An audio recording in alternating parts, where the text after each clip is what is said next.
back in the lovely Las Vegas for Coast to Coast Hoops with myself, Greg Hoops Peterson, now part of the VSiN Family Podcast. We've got an excellent podcast for you as we're going to be joined in a few minutes by Rocco Miller. He does such an amazing job over at Bracketeer.org. Taking a look at this great game that we all know and love of college basketball. Also does some work over at Basket Under Review. He also does a great job with the Field of 68. List goes on, and we're going to be chatting with him about a whole bunch of different things. The SWAC and the landscape of it, as Paul McMillan, he was a 20-point per game scorer last year at Canisius. He went over to Grambling. He has decided that he is going to be redshirting this year. So what does that mean for the landscape of that conference? We're going to be talking about, for lack of a better term, the middle of the Big 12 and the SEC. I'm going to talk with him about Kentucky as he is very bullish on them. We've seen quite a bit of news with them, with their international man of mystery. I believe the last name is Jelovich being eligible. I have a tough time with that name, but that said, they got even more reinforcements down low. We're going to be talking about them. We're going to be talking about all the coaching hoopla that we have seen with Abilene Christian putting on leave Billy Gillespie and then promptly removing him off of leave as well. What can we expect out of the WAC and so much more. So we've got ourselves an absolutely amazing podcast. If you do like hearing from this fine podcast, Coast to Coast Hoops, you're able to subscribe wherever your podcasts, Apple Podcasts, Google Play, Spotify, Stitcher, and TuneIn. And if you have a question, comment, segment idea, what have you for this podcast, you do have one of two ways we offer those in. First one is my Twitter/X timeline at gunit_81. Keep in mind, letters EM, name does not matter, so as per usual, please do send these into the timeline. And the other way is via an Apple Podcast review. If you rate this podcast 5 stars, it is very much appreciated. And then from there, you're able to fire in whatever you'd like to hear on this podcast via that 5-star review. Well, I did not get in any Twitter/X questions today. Everything is powered by EdgeBoost. Over at EdgeBoost, they're making sure that bettors are able to have access to their funds anywhere and at any time, and that 100% of gambling transactions do indeed get approved. When you go to edgeboost.bet, make sure you put in that promo code of Greg, Greg. That's going to get you a $1 for $1 match on your first deposit up to $25. And how about if we do chat with our good friend Rocco? He does like 7 different things. He does so all so well. You're able to find him on the old Twitter/X at Rocco Miller, the number 8, his first and last name, and the number 8 all together. And Rocco, it's always a pleasure, my friend. Thank you. Great to be on with you, Greg. How are you? I'm doing amazing, and it is amazing that college basketball just never seems to fail to give us some headlines. Even when you think, oh, they're just getting set for the upcoming season and everything like that. Nope, there are headlines abound, and I want to get your thoughts on the Tarleton State situation with Billy Gillespie being put on leave, and now he's back because it's been a tumultuous last few seasons for him. We recall Tarleton State had that 25-win season when he was taking his leave of absence. He comes back last year, things did not go their way, and it seemed like he was probably on the out when he was put on leave, but now he's back, so I want to get your thoughts both on Tarleton and just really the WAC as a whole with them having just 7 teams in the conference. Yeah, well, it's an interesting year for the WAC, and Tarleton specifically is a sleeping giant of what it's going to become in the future. And I say that because they've got this unbelievable new arena that's going to open this season. If you haven't got a chance to see that, look it up. And they are influxing the school with all sorts of new money. You can see already if you follow FCS football at all. Tarleton, of course, beat Army in football. They have a revamped roster, mainly because they had more resources than almost any of their peers at the FCS level. And that's a little bit of a preview of what's to come, I think, for all Tarleton sports, as the athletic department, the school is looking to move to a bigger and better league. Obviously, the WAC's not going to be around much longer, and they are already positioned to be in the new United Athletic Conference. But you can already tell by next year, we only know 8 of the teams that will be in the United thus far. I do think by the time next season starts, we'll probably end up with 10 or more, as there are a bunch of teams rumored to be joining on top of the 8 that are already confirmed. So I would say this, Greg, here's the most important thing before we talk about Gillespie, is Tarleton is in position to be the best job in the United Conference. Now, however long they stay there is anybody's guess. But anytime you're moving to a bit bigger, either a bigger league or a league where you can become the dominant player, like right now in the WAC, they have to compete with Cal Baptist, who has great resources for that level. They have to compete with Utah Valley, who's had a great program track record these last 5 to 10 years. And so it's hard for them to get to that level. Now they'll have that, as they're only competing with like the UT Arlingtons, the Central Arkansas, and the Bellarmins of the world in the next conference. So with all that being said, bring it back to the current situation. There may be temptation and opportunities to, start the hiring clock early if and when Billy does decide to leave or they decide to remove Billy. I think the situation publicly was a complaint anonymously, which, I think a lot of us have joked about because couldn't that happen anytime, anywhere? So it must have been more serious than just an anonymous complaint. We know how Tarleton plays the game. They play it ferocious, hard defense. He's a really difficult coach to play for. You got to be a certain kind of character and a certain kind of athlete to play for Billy Gillespie, even at the Tarleton level. And so I think there's a balance to all that stuff, right? Like how much will the players tolerate? How much will the AD tolerate? And we had the situation 2 years ago where Joe Jones took over with Gillespie being sick. And fortunately for Gillespie's health, he was able to successfully recover and come back to his job. But I think a lot of people felt that Joe Jones had earned the job and were a little bit surprised that he moved on to be an assistant. Now, the very interesting thing is Coach Jones is now back with the staff. So they've got kind of back to square one from where they started a couple of years ago. Yeah, we'll see. I think this is a fluid situation for the rest of the season. I doubt they'll make a change mid-season unless there's a disaster. But I do like some pieces in Tarleton's roster with Mbaka there in the middle, or excuse me, Mbaka. He's one of the best shot blockers you'll find anywhere. I think he finished 20th in block rate for the whole country last year, but certainly one of the best in all of mid-major basketball. He's on my bracketeer mid-major All-American watch list just because I do think he has a chance to be the nation's best defender in any of the one bid leagues. They have a lot of nice pieces around him. They could win the WAC. As you said, the WAC's wide open, but the situation's fluid, and you would hope the off-the-court stuff doesn't interfere with Tarleton's ability to try to make the NCAA tournament for the first time in school history. Yep, and it is going to be a lot of fun to be taking a look at what we're all going to be getting out there in the WAC, and certainly with Tarleton State. This does clear up quite a bit with them, as there's just been a lot that has been made in general out of these coaching moves over the last few weeks. It looked like that was going to be one of them, but as of right now, things have simmered down on that front, as we do have Rocco Miller, who does such great work over at Bracketeer.org, joining me right here on Coast to Coast Hoops. And just what have you made out of everything that we have been seeing in college basketball over the last month? Because we've been seeing all these coaching moves, and additionally, there's been a lot of guys that have sort of had their eligibility being a little bit of a question. I know that Kentucky got their international man of mystery all ready to go, and we're still waiting on that Tyon Grant Foster situation as well, and it feels like there are a few teams that are still a little bit in limbo with some of these guys that are trying to get a waiver for this season. Yeah, well, it's interesting because I think it's just, the NCAA is really just an organization comprised of its members, right? And I think it's important to remind everybody that the powers that be in college basketball, especially in these last few years, it's always been a revenue-driven sport, I think, from the NCAA perspective, but now at the program level and within the individual player level, it's in everybody's best interest, especially if you are a Kentucky, Gonzaga, a Power Five, any kind of high major, to get them eligible right away. Otherwise, you're paying somebody to sit out a year. I don't think anybody's happy about that. Now, if it's a situation at like the Citadel and somebody's held out, I don't think there's that much money on the line, and it can be kind of swept under the rug. And the NCAA has opportunities in those cases to still show some teeth. But I do expect, if like Tyon Grant Foster, for example, who you have to remember, he's like 24, 25 years old now. He's been around a long time. He had a roller coaster ride, mostly positive with Grand Canyon. They did have a couple situations last year where he got into some altercations with teammates.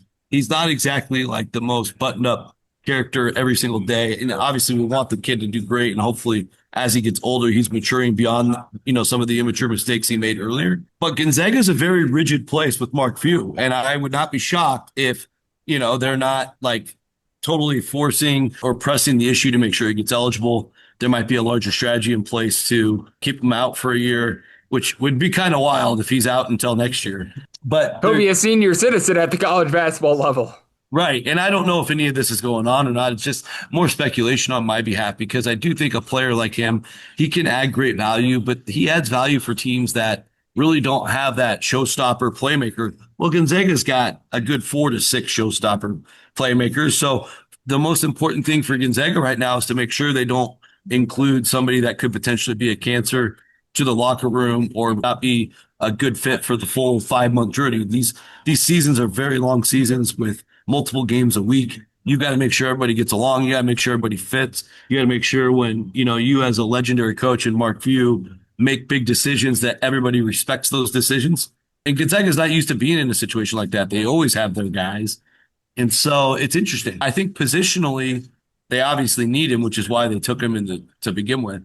So I don't know exactly what's going on there. I'm just saying all that because if for any reason his waiver doesn't get approved, I think it's more Gonzaga's input than it is the NCAA's. And of course, otherwise I expect it to get approved because Gonzaga is a very powerful program and a big asset to NCAA basketball. Yep, and that is going to be such an interesting ordeal as we've got a few of those situations going on, and as we know, more and more international players coming in. That's something to be taking a look at, as well as Rocco Miller. He does amazing work over at Bracketeer.org. He's joining me right here on Coast to Coast Hoops, and I do mention that because Kentucky received some good news this week with the fact that Andrej Jelic, their big man that comes on over from overseas, he is going to be eligible to start the season, and I know that this is a team that Rocco is quite bullish on, so we'll talk about Kentucky on the flip side. I know that there are a few Big 12 teams that he's looking at as well that might be towards the middle of the Big 12 that he feels like can ascend. We're going to be talking about a lot of these, shall we say, fringe top 25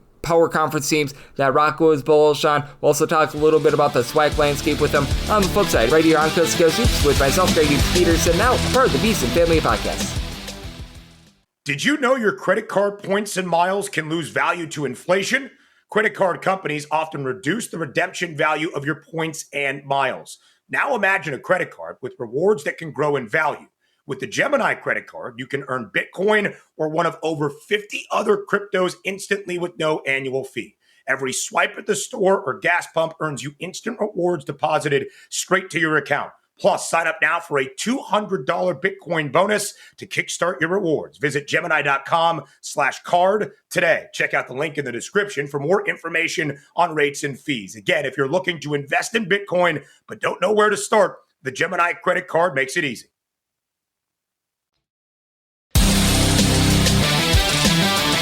And we're back here in lovely Las Vegas for Coast to Coast Hoops with myself, Greg Peterson, now part of the Beast and Family Podcast. Always a pleasure to be joined by Rocco Miller. He does an incredible job over at Bracketeer.org. I know that he is very hard at work getting set for the upcoming college basketball season. Also does work over at Basket Under Review. Also does a great job with the Field of 68's Mid-Major Show. Follow him on the old Twitter/X at his first and last name, Rocco Miller, the number 8 all together. And we left off talking about some of these guys being eligible/ineligible, the waiting game that right now Gonzaga is playing with Ty Grant Foster. But Kentucky, they got some good news this week with Andrej Jelic. Hopefully I said that correct. He is now eligible because that's made even bigger with the fact that Jane Quantins has been dealing with a little bit of an injury. It's a little bit questionable as to his availability towards the beginning part of the season. But when I take a look at Kentucky, they certainly should be, in my opinion, one of the better teams out there in the SEC. And just being able to get a little bit more assurance and being able to bring in a guy like a Jelic, I think just helps them out because they were a team that struggled a little bit down low. He and Malachi Moreno, we know we're going to be getting out of them. You've got Quantins in the fold as well. And I just look at Kentucky as perhaps being one of the most complete teams in the country.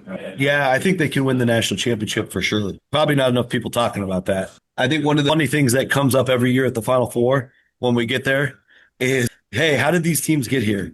Well, a lot of years, not every year, but a lot of years, especially like a Duke last year and certainly like Florida and Auburn. And shoot, man, Houston too. You look at those 4 teams, it's like a traditional, hey, when you're trying to decide who's going to advance in the NCAA tournament, why don't you just try to figure out how many pros are on each team? And then usually the team with more pros is going to advance. I think Kentucky's roster, it's close, and I got to take a deeper look at it.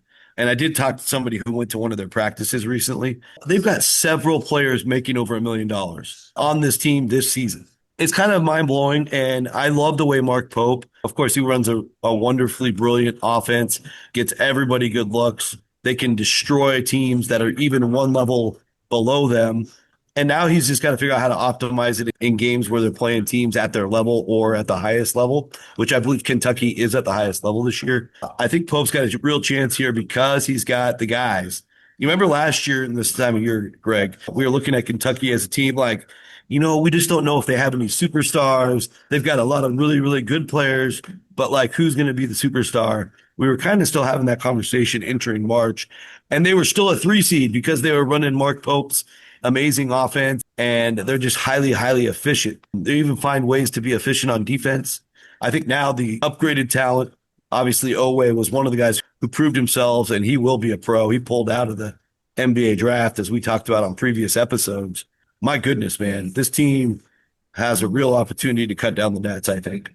I really have been taking a look at this Kentucky team, and the more that I've been diving in and looking at them, the more that I've been liking them, and that's sort of what we do get this time of year as well. As Rocco Miller, he does such great work over at Bracketeer.org. He's joining me right here on Coast to Coast Hoops, and I've asked you a lot about this with regards to the mid-majors. Are there a few teams that fit that criteria of what I just laid out? Just the more that you look at them, the more that you dive in, the more that you're starting to like them for the upcoming season. I've forever loved Iowa. I'm still just deciding how high I want to put them in the initial bracket. You know, I've been tempted to put them all the way up to a 3 seed.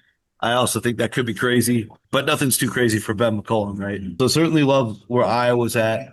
I think the middle of the Big 12 is fascinating to me. You know, I think there's a clear 6 that are tremendously talented. Nobody's a lock before the season, but it'd be really hard to find a way out of the tournament going into the season for the 6-pack that is Houston, Kansas, Iowa State, Texas Tech, Arizona, and there's another really good one I'm forgetting. But the point is, after those 6, you got to go to who's next.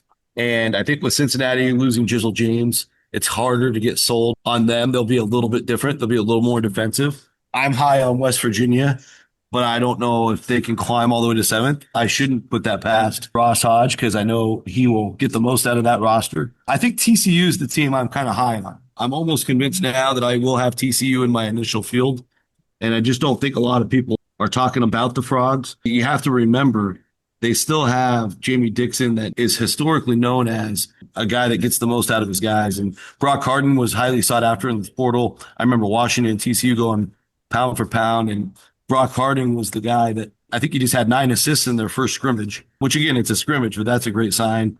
I like Jaden Pierre. I think David Punch is like naturally going to have a great freshman to sophomore leap. I think Micah Robinson is a nice freshman to sophomore potential. I know Tanner Toolson will be productive in the Big 12. He was terrific for Utah Valley. And one of the guys on Oregon State last year that I thought was really underrated was Layla Vicious, the Eastern European, an older freshman. I think he'll be a 21-year-old sophomore. He figures to be a starter. And Malik Diallo is a great middleman for the Frogs. So I just think, you know, they've got a lot of like, not only guys with upside, you go one individually, upside. But if you know like these players, like a lot of these players, I know Layla Vicious pretty well now. I know Toolson well. I got to know Harding a little bit. And David Punch, I like his character a lot. They're high character guys. That's the formula I'm looking for, Greg, is what kind of characters are they? How much upside, like ability-wise, do they have?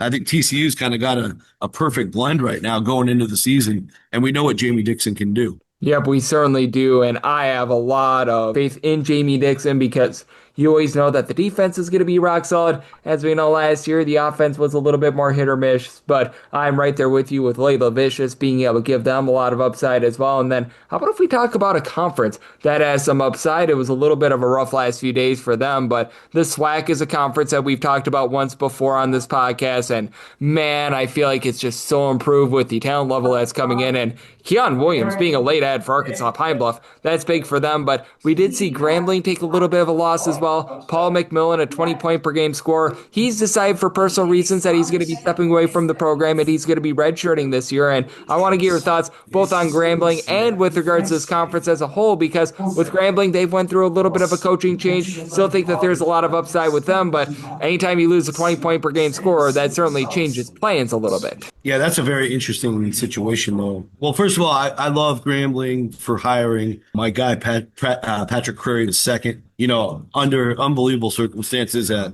Florida A&M without a contract, was able to just squeeze out just win after win in SWAC play last year. Kind of a no-brainer, right? Like, if you're Grambling, you have to replace Dante Jackson, who did such a wonderful job there. He, of course, is at Alabama A&M. That's a big storyline. I think Patrick Curry II in, I think it was the NAIA circles where he used to coach at St. Thomas down in Miami, he was wildly popular.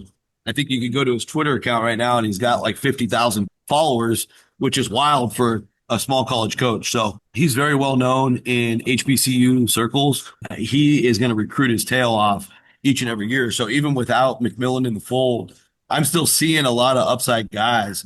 You look at a Jameel Mutilib who played at Appalachian State last year. Again, not like a guy who played a ton there, but that's coming from a really solid foundation with Dustin Kearns. You look at Darius Ward, he had good numbers at Coppin. He's a grad transfer, so he's got age and experience. Of course, Roger Coffey III, who played for him at Florida A&M, can help be a floor general and run, exactly what Prairie wants to do. He convinced PJ Edwards to stay, a good contributor from the last Grambling regime.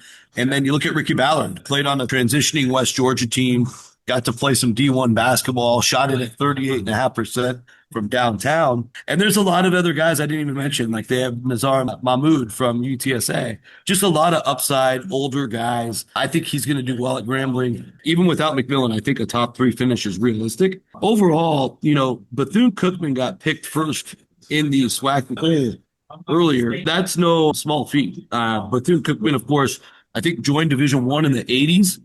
They've never been in the NCAA tournament. Just the fact that they're being picked is a huge, huge deal. Now, they got gutted a little bit in the portal, but for Bethune-Cookman standards, they have a ton of talent. Arterio Morris being there. Obviously, Dr. Bradley's the big name. He was named Defensive Player of the Year in the SWAC. Got Jacoby Hetty from Central Michigan. Played a ton of minutes for Central Michigan. They surprised people last year. I think they finished 7th in the MAC when they were picked near the bottom. And Zion Harmon's played a little bit at the Seton Hall Big East level. So, there is an interesting amount of talent at Bethune-Cookman that just don't have a true center. You're going to be doing it with 6'8" and under, but that's not too unusual for the SWAC level. I think the real story and the slept-on story in the league is Jackson State. Jackson State with Deshaun Ruffin and Dorian McMillan back. Those are 2 power scorers. Obviously not the tallest guys in the world, Ruffin at 5'11", McMillan at 6'3", but you throw in Kavion Hunt, who's also tiny, 5'10". They just got a bunch of spark plugs. They play extremely fast. All 3 of those guys, Greg, last year averaged over a steal a night. So they are just creating tons of havoc in these SWAC games. Again, most of these teams are going to play a lot of mismatch bye games during non-conference. But I think with so many guys back at Jackson State, they probably should be the pick. I also like the track record at Southern University under Coach Kevin Johnson. He's just done it year in and year out in recent years. And I think a lot of people forget that Michael Jacobs and Cam Ambery are back. And then Damari Jones was a guy who thought he could transfer up, was in the portal a while, and decided to come back. So I look for the Southern Jags to also be competitive. And I won't go into too many details, but just the fact that Dante Jackson's the coach at Alabama A&M, that to me alone you should pencil them into the top half of the league. No question about it. The track record for Southern is great. Having Mo Williams over at Jackson State has been amazing. But the one thing that's more amazing than that is getting you on this podcast, Rocco, because you always deliver the goods. You're hard at work getting set for the upcoming college basketball season at so many places. Field of 68, Basket Under Review, Bracketeer.org. You're a 5-tool player, and you're doing it all. So let the good people at home know it's all on tap for you and how people can follow along on social media and other platforms. Well, so are you, Greg. I can't believe you remembered all that. That's impressive by itself. Yes, so thank you. Bracketeer.org, first of all, that's the website that I own and operate. Appreciate everybody's support. That's going to be your backbone for bracketology, non-conference scheduling. I'm actually going to have a couple of writers come on covering East Coast and West Coast. I'm giving them a platform to get their workout on. Really excited to expand the site that way. And we appreciate everybody's support. There's a button you can hit if you want to continue supporting us right there on the homepage. So thank you for that. And then on Field of 68, we have the mid-major show every Thursday, beginning at the start of the season. We will have an episode dropping probably by the time you hear this. So look for that. We will be announcing our All-American teams for the 1-bid leagues. And that's basically how you can think of the mid-major show. It's pretty much all the 1-bid leagues, beginning with Conference USA in the Missouri Valley and on down. So 22 leagues are encompassed. We're excited to have guests Simeon Cottle from Kennesaw State, one of my favorites, and Chase Walker from Illinois State on the show this coming week. So look for that as well. As the season goes on, every Thursday, 5 Eastern, just lock it in. You can watch it live or rewatch it. And then last but not least, Basket Under Review. Lucky to be a part of that with so many amazing, talented college basketball enthusiasts and writers led by Eamon Brennan and Three Man Weave, Kevin Sweeney, Brian Ralph, Will Warren. The list goes on. It's been tremendous. So I'm just there as I call myself a specialist. I'm doing special interest stories and mostly mid-major, probably some bracket stuff later in the season. I covered SoCon Media Day last week. And so if you want 2 hours and 45 minutes of SoCon head coach interviews and myself, basketunderreview.com is your place to find that. And we'll be doing a lot more coming up. So excited for all of it. Excited for you, Greg. Always enjoy being on with you.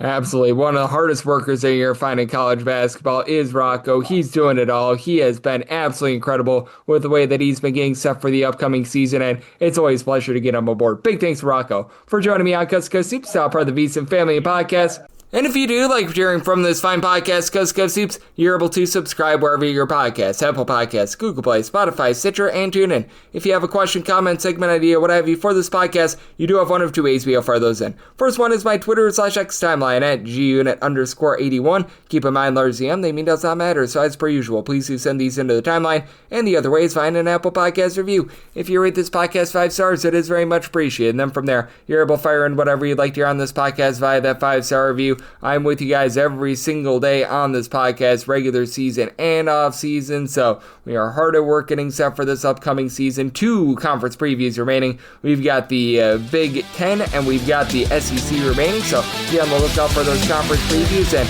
a fresh podcast tomorrow. Thank you so much. Are you interested in effortlessly growing your Bitcoin portfolio?